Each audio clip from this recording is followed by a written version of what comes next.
All right, let's start by looking at the first of those two pillars of Jewish life, and that is the temple, which includes the priesthood and sacrifices. Now, we ended our previous video by saying that Jewish life really happened in these two areas, the temple, which was the center of Jewish life, and in these synagogue communities represented by the Torah. So if we can understand temple and Torah, we will get a good grasp of how Jewish life was happening during the first century in the background of the Gospels. And these two graphics kind of illustrate that both were part of life. You couldn't have one without the other.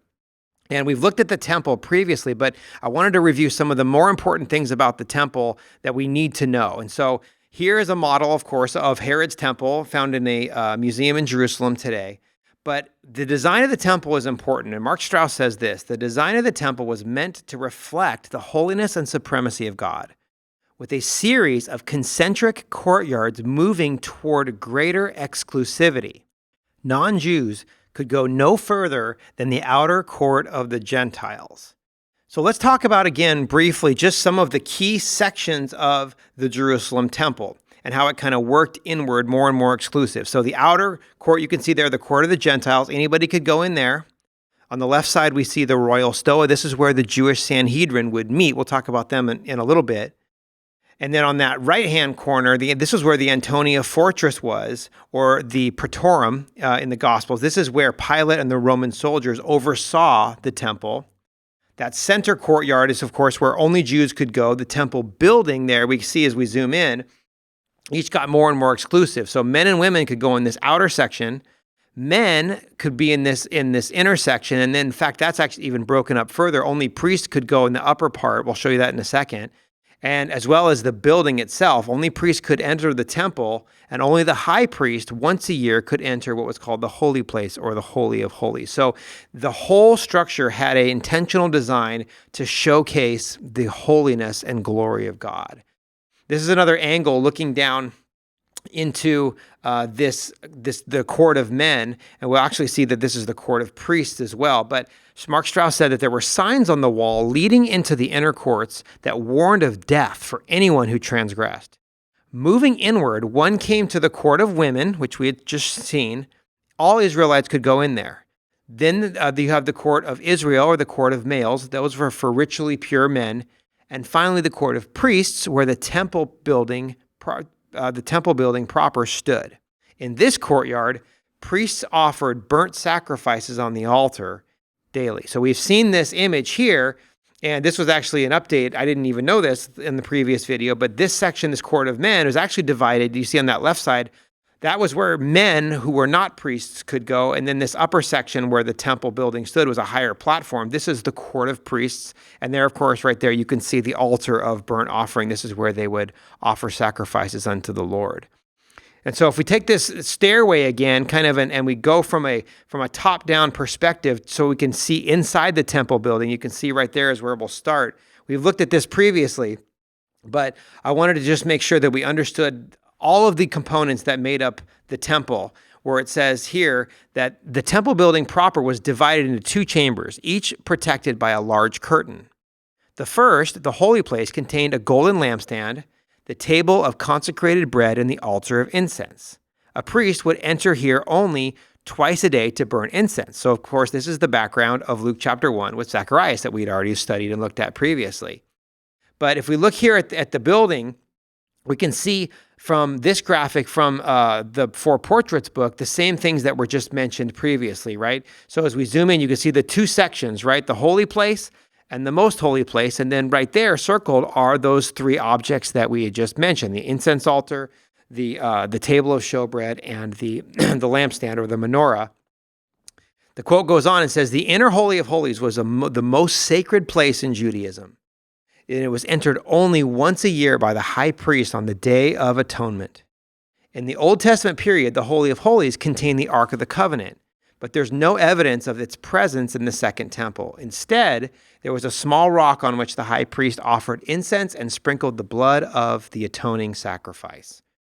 So it's important to understand how each piece of the temple kind of moves more exclusively toward the center, culminating with that holy place, the most holy place, or the Holy of Holies. And so this temple is a very important backdrop of the gospel. But what's important also to know that we haven't talked about yet is this, that the temple compound was more than just a place of sacrifices. It was also a center for judicial, religious, and community life. Worship was conducted here with choirs of Levites singing. Prayers were offered, as we see in Luke 18 and 24. Tithes were collected, Mark mentions in Mark 12, and festivals were celebrated. Rabbis taught here, as we see in Mark 14, and the Sanhedrin, the Jewish high court, held its sessions here, as we already mentioned in that left side there, called the royal stoa as well. But we need to understand two groups very important to our understanding of the temple, and that is priests and Levites. So who are Levites and who are priests? Well, they're related, but there's some distinctions. So Levites were the descendants of Levi, one of Jacob's 12 sons, okay? Now, priests are also Levites, but they were a specific family of Levites, specifically the family of Aaron. Aaron was the first high priest, and so the priesthood descended down from Aaron, Moses' brother. It's important to know when it comes to the Levites that the tribe of Levi was not given. They were excluded from the division of land under Joshua. Remember, when Joshua conquered the land was divided amongst the 12 tribes of Israel, but the tribe of Levi did not receive any portion of land. Here's a view of what the area looked like. There was the 12 tribes, right? 9.5 tribes on the left side of the Jordan River, and then the 2.5 on the right. Of course, Manasseh being on both sides there, that's why it's half. But Levi did not receive any of this land, and instead they were set apart from all of the other descendants. And these were the ones who, instead of the firstborn of each tribe, it was only this whole tribe of Levi that was set apart as those who were to be workers of holiness toward God, and eventually the ones who would oversee the temple, which is why, of course, we're mentioning him here. But Aaron was the first high priest of Israel, and so the priestly office descended from him. So priests offered daily sacrifices, they maintained the temple, and they collected tithes. But priests were Levites. Levites were the specific tribe, not necessarily chosen amongst the other tribes, but were set apart within the tribes of Israel. And the priests, the descendants of the family of Aaron, came from within the Levites. So let's talk about now the high priest and the Sanhedrin. So we've mentioned these before, but the high priest was the most prestigious office in Judaism. It was supposed to be hereditary for life. That didn't always happen, of course, it depended on a lot on who the political force was.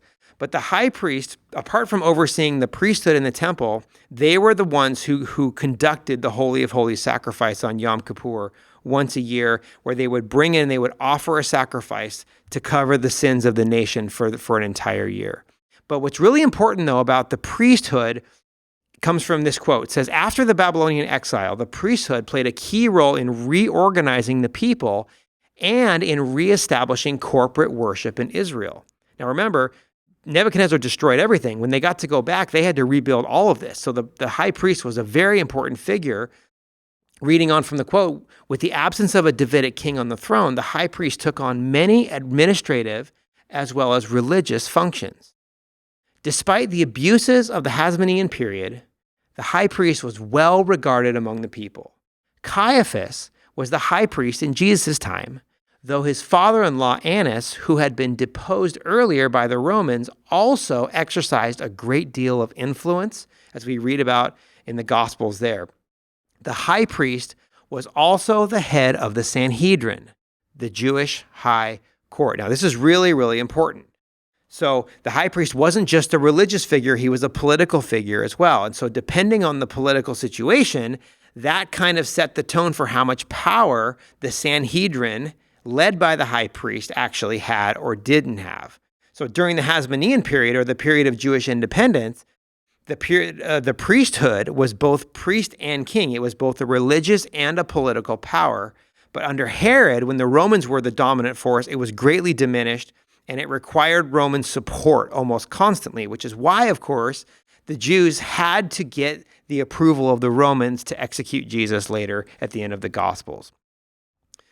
It says this, the Gospels also speak of high priests in the plural, meaning you're usually translated chief priests. These were probably the wealthy, aristocratic priests of Jerusalem who served on the Sanhedrin. Now, not all priests, of course, were wealthy or influential. Many priests lived in the countryside, like we saw with Zechariah in Luke 1, practicing a secular trade to make ends meet. Though they were supposed to receive portions of sacrifices and temple tithes, these tithes were not always paid because of the poverty and corruption that we have already mentioned previously. So that's the first of these two important pillars of Judaism, temple and Torah. So now we understand the role of the temple as being the center of Jewish life.